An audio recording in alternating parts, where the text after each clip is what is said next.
We're standing in the lobby, and then all of a sudden, boom. Wild weather from around the world. We may not make it out of this alive. People in life-threatening situations. Oh my God, we've got damage. Climate change is having a dramatic and dangerous effect. I had the thoughts going through my head at the time that I may be getting sucked out of this.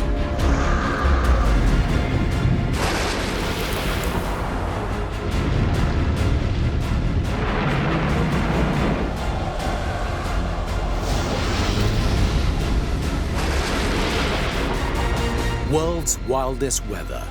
First-hand accounts from people caught in the middle of catastrophic climatic events, with real footage filmed at the time. Red, go! Wind! Expert analysis will also unpick how nature creates these incredible weather phenomena and explain the science behind them.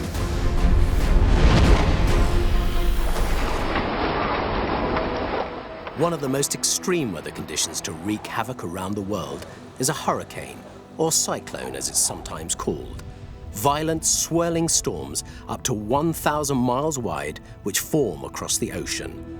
And it's in the tropics that some of the worst hurricanes have occurred. In September 2014, the resort town of Cabo San Lucas off the coast of the Baja California Peninsula in Mexico experienced the most catastrophic hurricane in its history.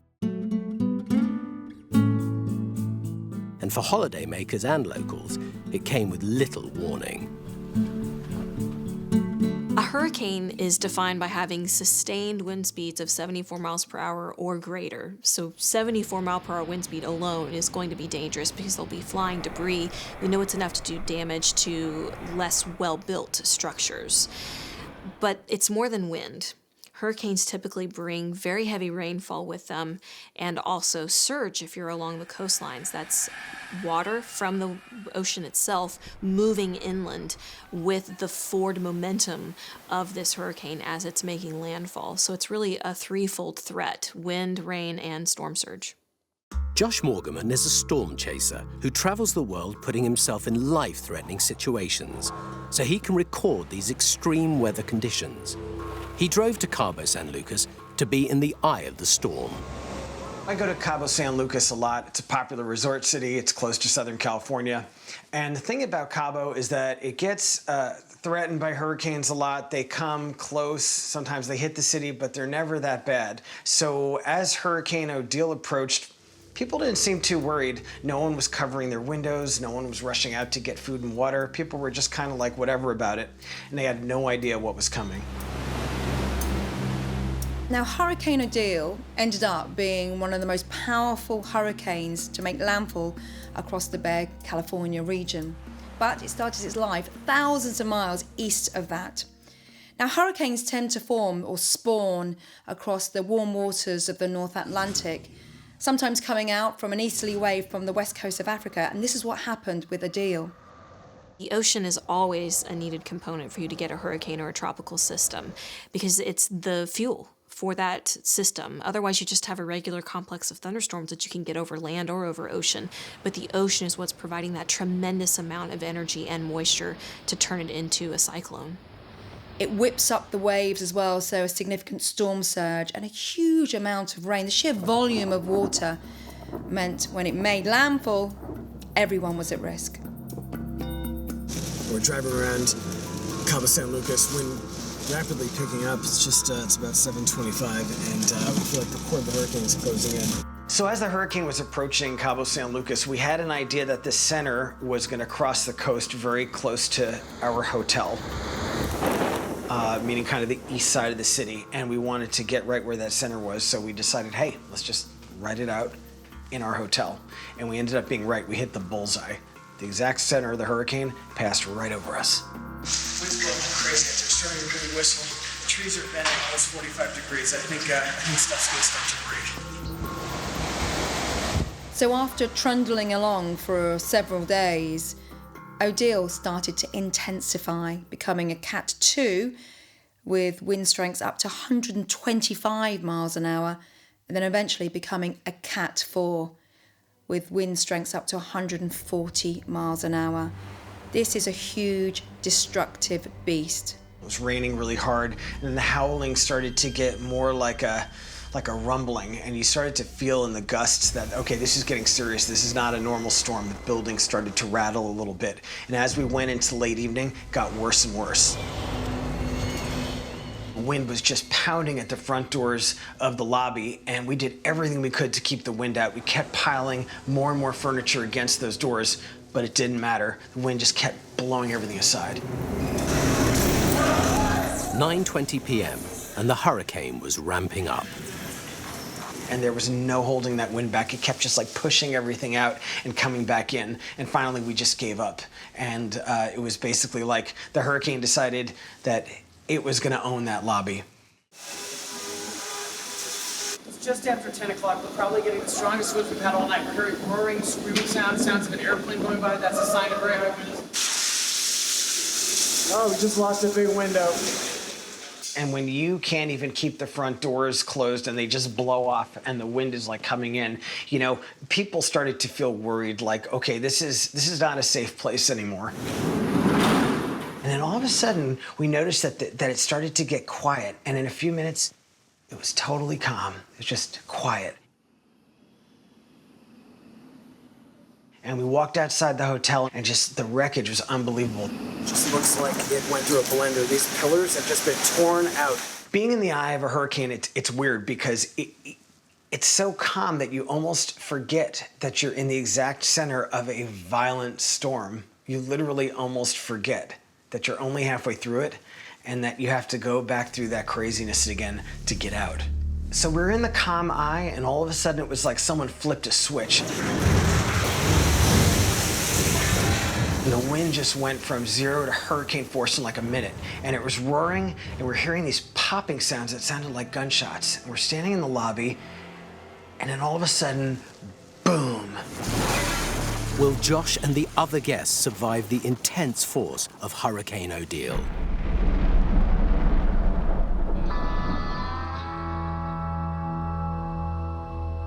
November 2016, Gatlinburg, Tennessee. A popular tourist destination at the foothills of the Great Smoky Mountains. A wildfire had been burning on chimney tops for several days, which was over 3,000 feet above Gatlinburg. Despite the fact a cloud of smoke was now choking the town, the authorities initially thought there was nothing to worry about, as the fires would just burn themselves out. Being a distance away from Gatlinburg, they also believed this didn't present any immediate danger to people living in the vicinity.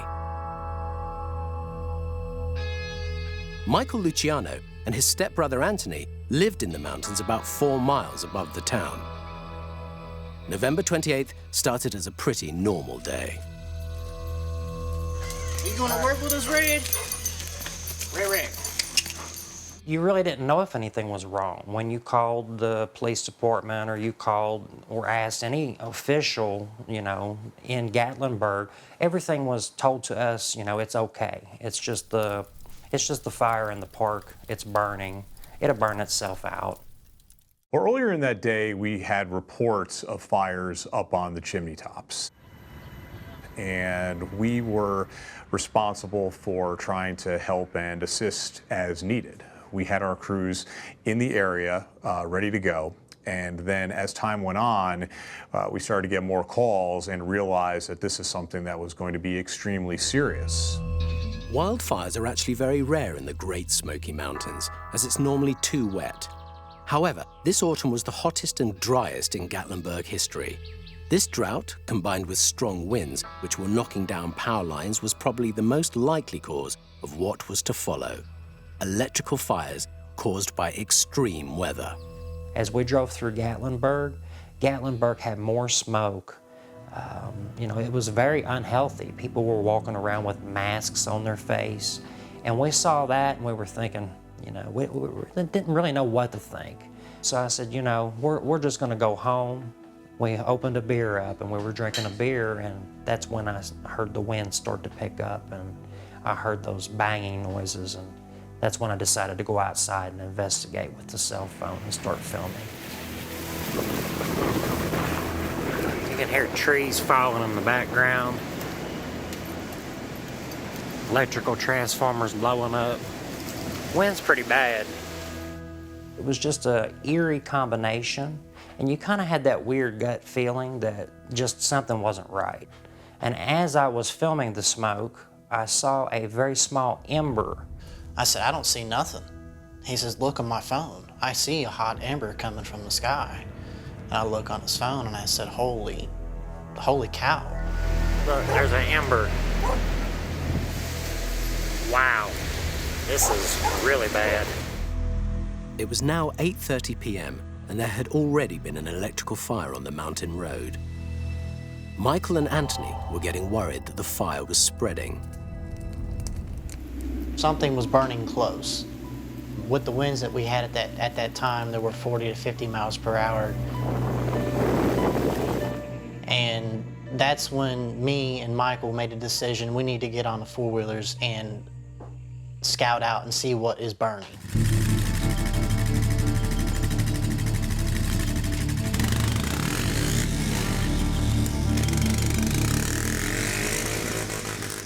And about 400 yards from where we're sitting now, there were 3 cabins on fire, and there was fire encroaching up on another cabin, which would be our neighbor across the street. Yes, we need a fire truck at Twin Oaks.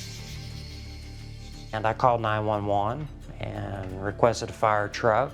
They told me a fire truck was on the way, and they hung up on me.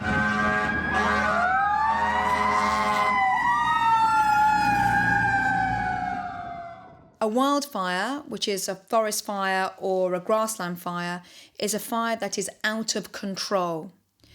And it pushes erratically across the land, eating up anything in its path, whether it be other vegetation, houses, buildings, outhouses. And however much firefighters try and control these blazes, it's really the act of nature which stops them, i.e. a change of wind direction or some rain. At that time, I told myself, it's time to get the hell out of here. You know, this fire with this wind, it is approaching quickly, and this is something that we need to get out of here. There's no way of playing with this at all. We need to get what we can out of here as fast as we can. You knew the fire was coming. You didn't know if help was coming. We raced into the house and we grabbed what we cherished the most. We were in survival mode. We didn't know how big the fire was. We didn't know what caused it. You know, it was just terrible. Believe it or not, the truck was loaded down with 10 gallons of fuel in jerry cans. Basically, we looked at each other and we were grabbing what we could. We thought that property would catch because of the winds and the approaching fires. Michael and Anthony now had to navigate 4 miles of treacherous mountain road to try and get to safety. We are now evacuating as Chalet Village is on fire. And we start driving through it. That worrisome fear from being inside the house, you know, are we gonna make it through what we just saw? That really kicked in. The heat driving through the fire was one of the most concerns I had. Shit. Go, go, go, go, go, go. That should have melted these tires in a heartbeat. Go. I can't see. Just hit the fucking gas. Oh, shit. God. The smoke was deep and heavy as we were approaching the fires, and it got worse and worse and worse. And I actually had to turn the headlights off and turn the fog lights on. And that's how thick it was. And I still could not see nothing in front of me. I can't see. You can see. Although the brothers didn't know it, the intense fires were raging across a 15-square-mile radius as far as downtown Gatlinburg. It had spread to their area in less than 30 minutes. If you would have been walking out there for 5 or 6 minutes, even in an area that wasn't affected, one wind shift would have just changed it all for you. You would have perished. We're not gonna make it across that road. Shit. Oh, fuck. Oh, shit. You're good. It really wasn't a wall of fire. It was more of a tornado of fire. The winds had picked up by this time that were, approaching 80, 90 mile an hour in the higher elevations where we're at. Oh God, that was a beautiful cabin too. What was amazing was, as we were driving down, it was the cabins. Every single, nearly all of them were on fire. Oh God, please let us get down. I was thinking, I'm just getting off this mountain, and I'm surviving. Fuck! Hit the gas! Hit the gas! The smoke is starting to affect your lungs, and this is just driving down. You're in a vehicle. That's like our spacecraft. If we lose that spacecraft, we may not make it out of this alive. Fuck. So there were reports at this time that the winds picked up even further, gusts up to 87 miles an hour. So with that, the wind changes direction and the fire spreads. Not only that, with such strong winds, it actually knocks down trees. So there's almost a domino effect, and this inferno becomes vast. Oh shit. Go, go, go. We don't hit a flat right here. Oh, fucking tree. Fuck, go through it. Go through it. I can't. Fuck. We cannot be stuck. Trapped in the car with fires raging around them, how will the brothers escape this nightmare? In September 2014, Josh Morgaman, a storm chaser, had traveled to Cabo San Lucas in Mexico to record the frightening Hurricane Odile and was barricaded in his hotel. It was now 11:50 p.m.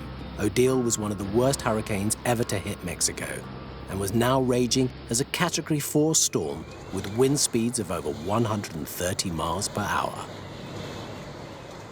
It was just like a bomb went off. A whole glass wall of the lobby just exploded. Glass, furniture, pieces of the building just went flying. And the hotel guests, me and the manager, just scattered like rats.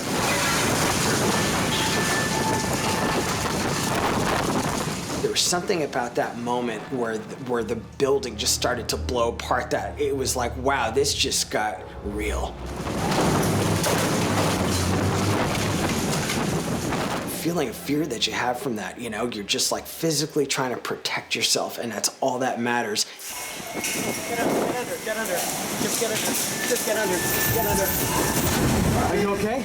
So one of the hotel workers and I, we were under the reception desk crouched there, and it wasn't a safe place because just wreckage was flying around in every direction.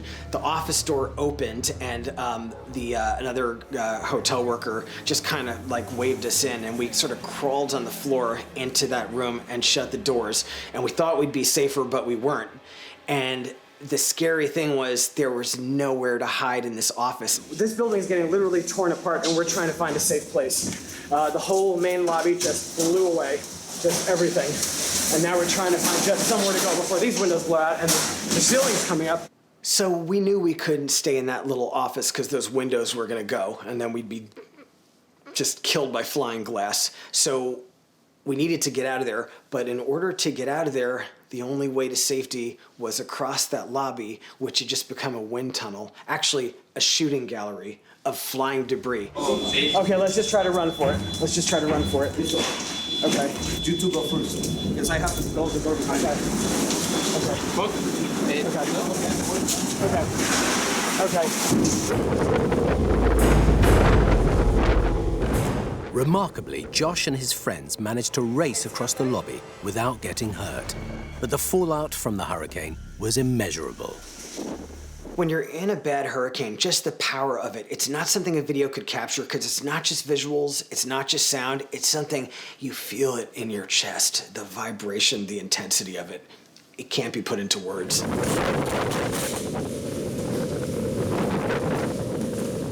I was able to find my friend, my cameraman, Steven.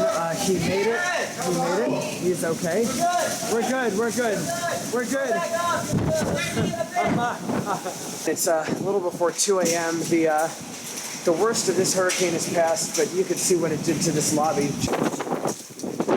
The hurricane finally passed over Cabo at 2 a.m., wreaking havoc for 5.5 hours. So Cabo San Lucas has been there for a long time. This was the first time in the city's recorded history that it was hit full force by a really, really strong hurricane. And I think people all over the city were just shocked by it. Talking to people the next day, longtime residents, everyone had tales of terror like ours. Everyone had the same experience of hiding in a closet, in a bathroom, under a piece of furniture as the windows were breaking, as the roof blew off. It was just a night of terror across the city. And for me, it was just terrifying to be in a building as it started to just blow apart. Hurricane Odile took the lives of 11 people, 135 were injured, and over 30,000 locals were made homeless. The cost of damage to property was $1.2 billion. I've been in many, many hurricanes. Odile was absolutely one of the most ferocious. November 2016, Gatlinburg, Tennessee. Michael Luciano and his stepbrother Anthony were trying to escape a raging wildfire when they hit a major obstacle. Oh, fucking tree. Fuck, go through it. Go through it. I can't. Fuck. When we encountered that tree and we saw the massive size of it, we kind of did a double take where I'm like, we can't stay here. At the tree, that was the point that I actually realized that we possibly may have to evacuate the truck or ditch the truck and go by foot. We gotta get out of here. Hold on. Keep her in here. Oh, man. We tried to leave the truck. It was too hot. I opened the door. Embers were blowing in the vehicle. I had to shut the door. There was no getting out at that area. We had crews in an area trying to clear a large tree off of the roadway. And then there was a report of another tree that had gone down, a large tree that had gone down a few hundred yards away behind them. So we're in a situation where our TDOT employees and other emergency personnel are trapped by these two trees, and there's no way to get out of there. If they're not able to get those trees out of the roadways, that could have been extremely dire. One shot, and that was it. And I put it in four-wheel drive, I backed up, and just ran the hell out of that tree.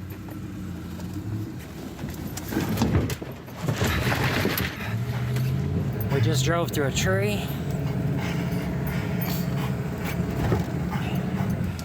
Oh, shit. No. Does this motherfucker want to die here? This fucking guy, fucking asshole.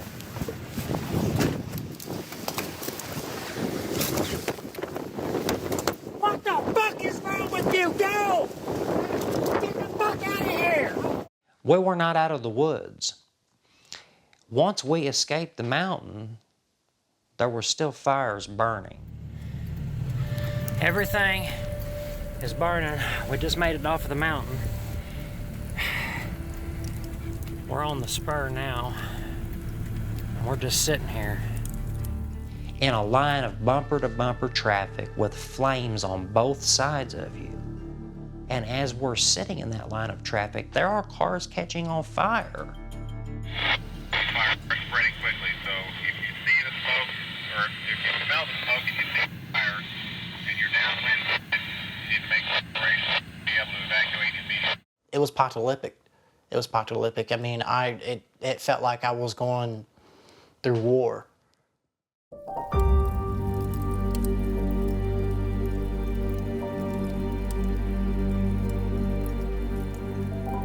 The Gatlinburg Wildfires of November 2016 caused complete devastation to the mountain resort. 14 people lost their lives, 134 were injured, and over 150,000 buildings were destroyed.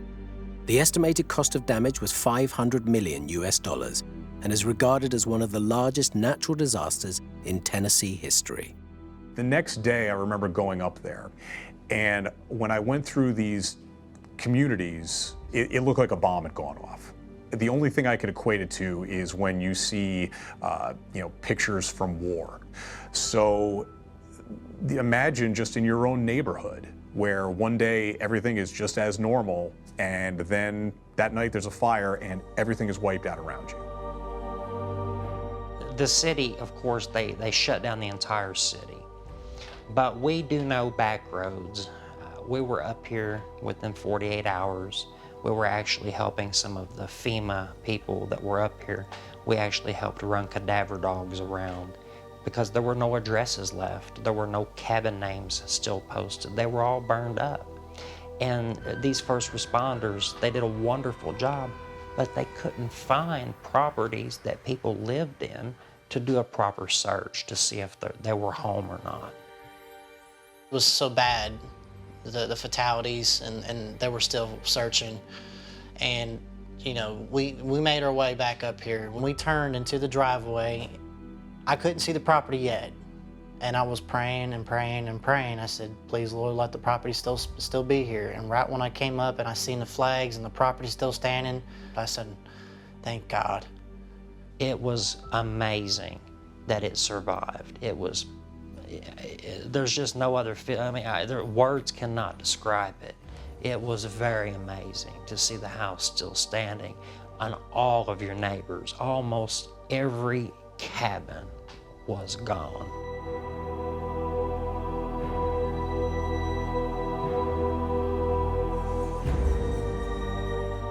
I could have died. Michael could have died. My brother. Red could have died. It come back to me and I realized, I'm thankful. The Gatlinburg fires of 2016, well, the land, the topography lends itself to bushfires. So all the elements were there already. The backdrop was there. That's the mountains and an absolute immense fuel load with forests just leading up the mountains and down the other side. All it needed was a dose of drought, and that's exactly what happened during the fall of 2016. Many people lost their lives. We were very blessed not to have lost ours.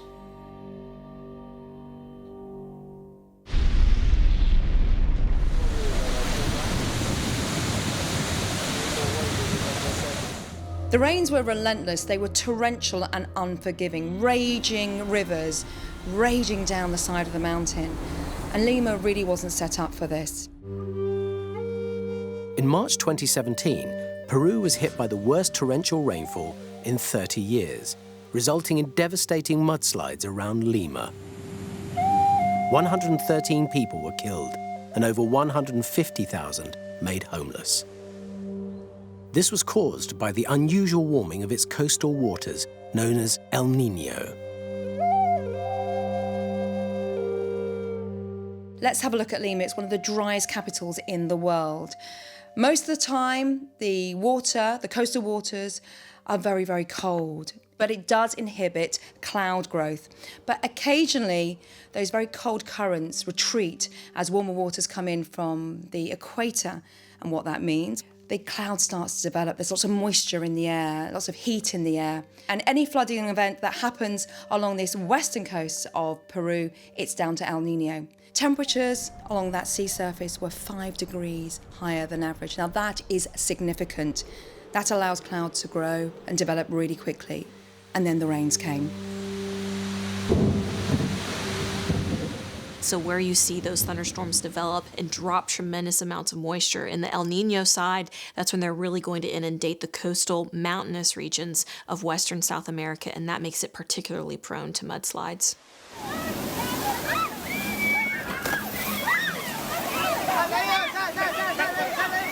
Without warning, dry valleys became angry rivers. And to be honest, the signs were there early on. Chile had suffered some horrendous flooding and people had died. A similar situation the following month in Colombia. And then it was the turn of Peru, and particularly the region around Lima. Conditions were dreadful, but then they got even worse.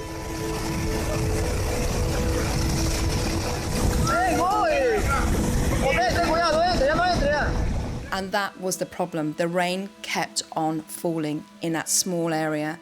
The land was dry, the land was arid. It cannot cope with that much water. During a year, on average, Lima only gets half an inch of rain.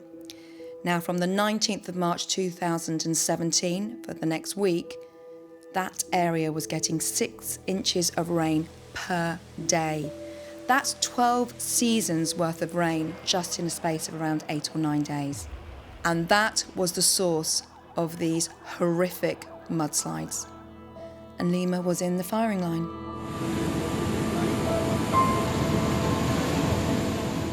So once a mudslide starts, nothing can stop it. Raging torrents of debris, rock, mud, and also water. As they push down the mountainside, they can pick up to speeds of 20 miles an hour. And they are lethal as well, because they will literally destroy anything in their path. And like water, mudslides have their own rips, have their own currents. But once you get stuck under the surface of one of these mudslides, it's almost impossible to resurface. Can anyone survive once you've been swallowed up by a mudslide? This thing's going in towards more. Yeah, it's on the ground. I've got it on the ground. Moore, a town on the outskirts of Oklahoma City in the Great Plains region of the United States. On the afternoon of May 20th, 2013, Moore was hit by one of the deadliest tornadoes in US history, with a speed of over 200 miles per hour. The Tinker Credit Union was in the direct firing line. Jan Davis, the branch manager of the credit union, wasn't that concerned when she first heard there might be a tornado. I was not apprehensive about the storm. I really, thought it was just another storm, and of course you take precautions and do what you need to do when the time comes. That day I came in to work security here at the bank like a normal day. I recall there was a small chance of storms that day, but around here there's usually a small chance of severe weather. So it just kind of like a normal day for everybody. The morning of May 20th, I actually started off at my other branch. There was not rain at that point in time. The rain didn't start until I actually drove over here on 19th Street. It's coming! Oh my God, look at it! Chris, come on! Come on! Chris, it's really, come on! We were about halfway through the day here, and I heard about it. We were watching the weather in the break room on the TV. This is a tornado emergency for Moore in South Oklahoma. Oh my gosh, complete devastation. And then we began taking precautions for tornadoes. A tornado is a violently rotating column of air that connects from a cloud to the ground, and you have to have that connection for it to be called a tornado. You also are going to need something that causes that rising column of air to tilt just a little and start to spin. That's called wind shear. Different wind speeds and also directions at different heights up above the ground. So it's like you've taken a cake with different layers and then you've tilted it and then spun it just a little bit. As that main updraft goes up into the thunderstorm, you're generally going to see the entire storm start to spin. So now it's no longer what we call a cell, just one isolated thunderstorm. It's become this massive supercell that's spinning. And it's so wide and dark and debris filled that it's really terrifying to see come towards you. Oklahoma itself is the tornado capital of the world. More tornadoes hit here than anywhere else on Earth.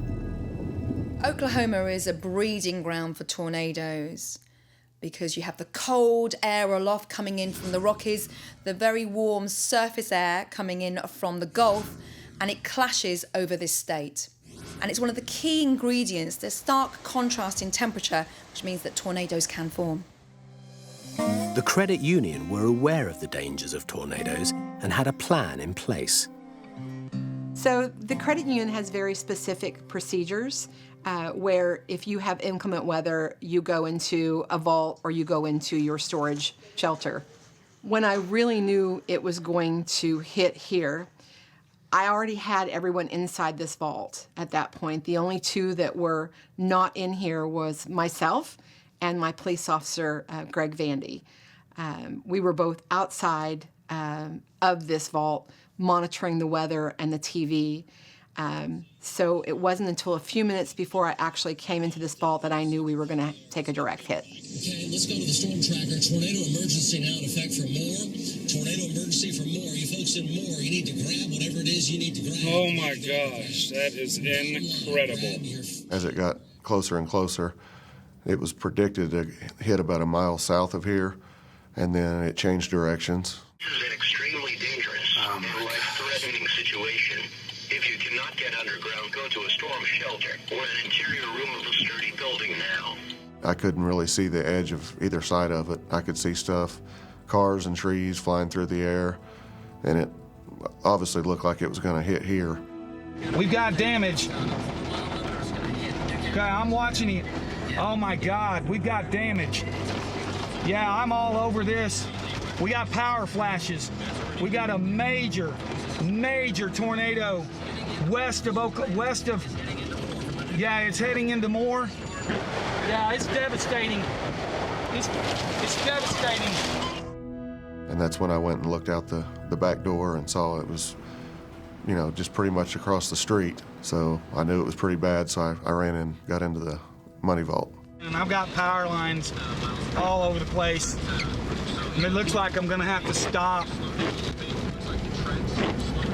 It's just moving straight east, people. It's moving straight east. I'm gonna try to, I don't know what to do here. I don't want to get stuck. We're talking here rapid intensification, and it's really tricky to get the warning process right. The warning was issued at 2 p.m. that day, but by 2:56, the tornado had touched down. That is just not enough time for people to be prepared and actually escape the destructive power of such an immense beast. This thing is huge. It's taking the May 3rd path. It's going right into Moore. Will the credit union survive the tornado's deadly impact? The Lima mudslides in March 2017 took 113 lives, literally swallowing people up in its path. And really, when you see those poor people who died, who suffocated, who drowned in those mudslides, I'm absolutely amazed that anyone actually stepped out of it alive. Astonishingly, though, some people did.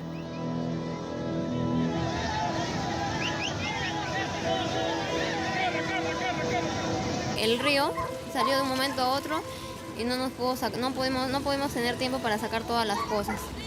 Todas las cosas se quedaron adentro, solamente lo único que podemos sacar es a los bebés y nada más.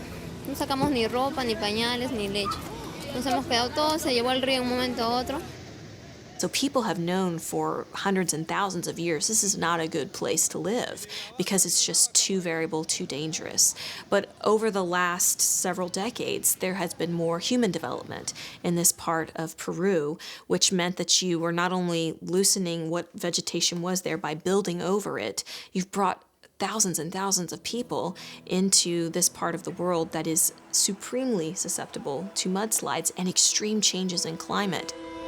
The catastrophic mudslides in Lima were the worst in Peru's recent history, causing an estimated $7 billion of damage.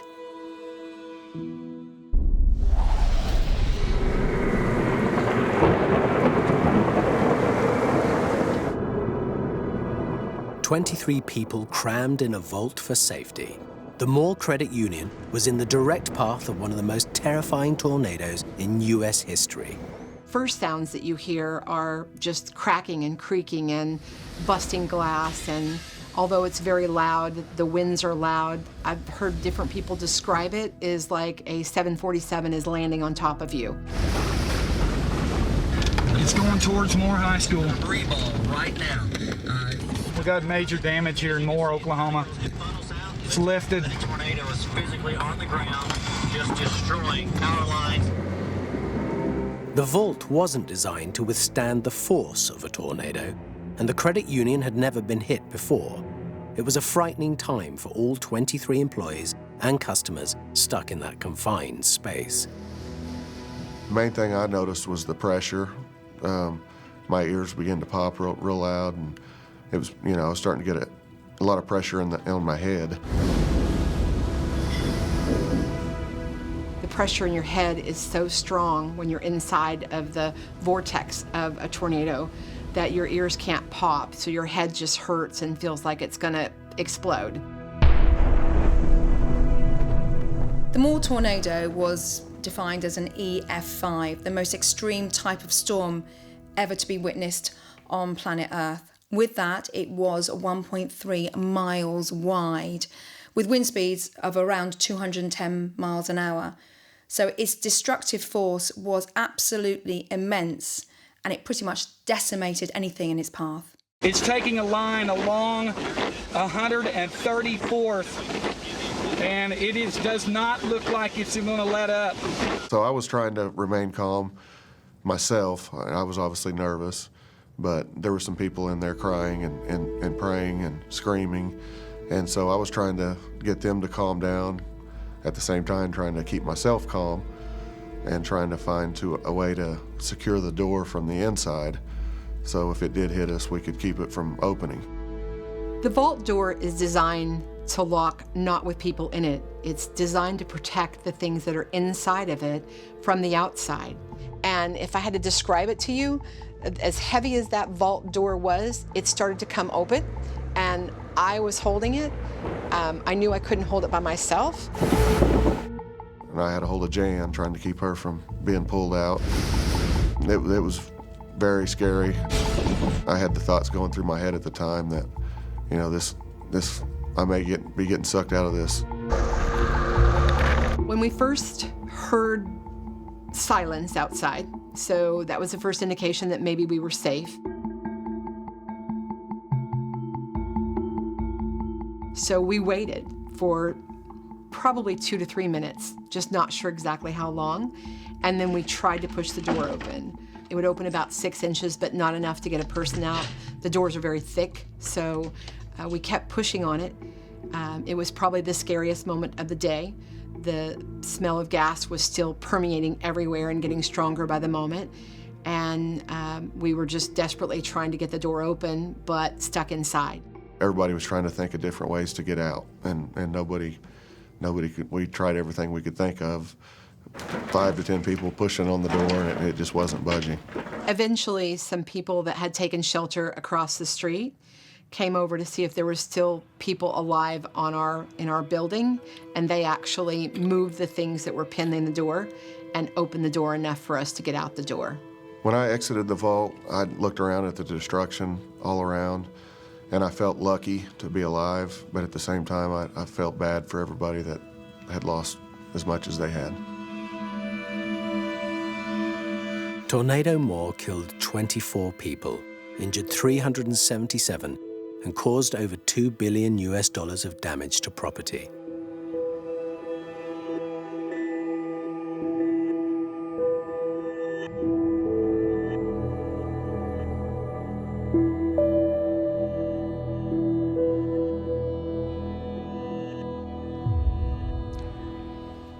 There was no ceilings, there were no walls. You know, nothing that you had seen when you went in was left. It was all gone. It was overwhelming.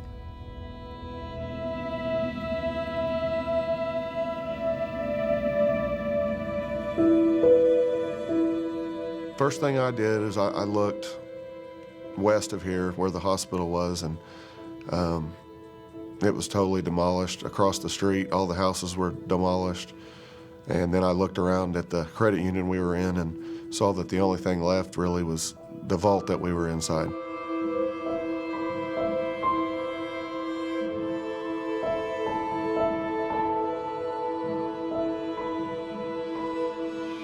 The tornado obliterated the credit union. Everything had to be rebuilt at a cost of over $3 million.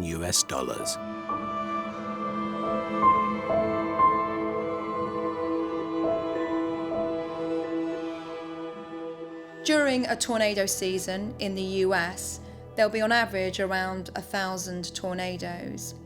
but only 20 will be in excess of an EF3 or greater. That's a violent tornado, and with that, possibly only one EF5.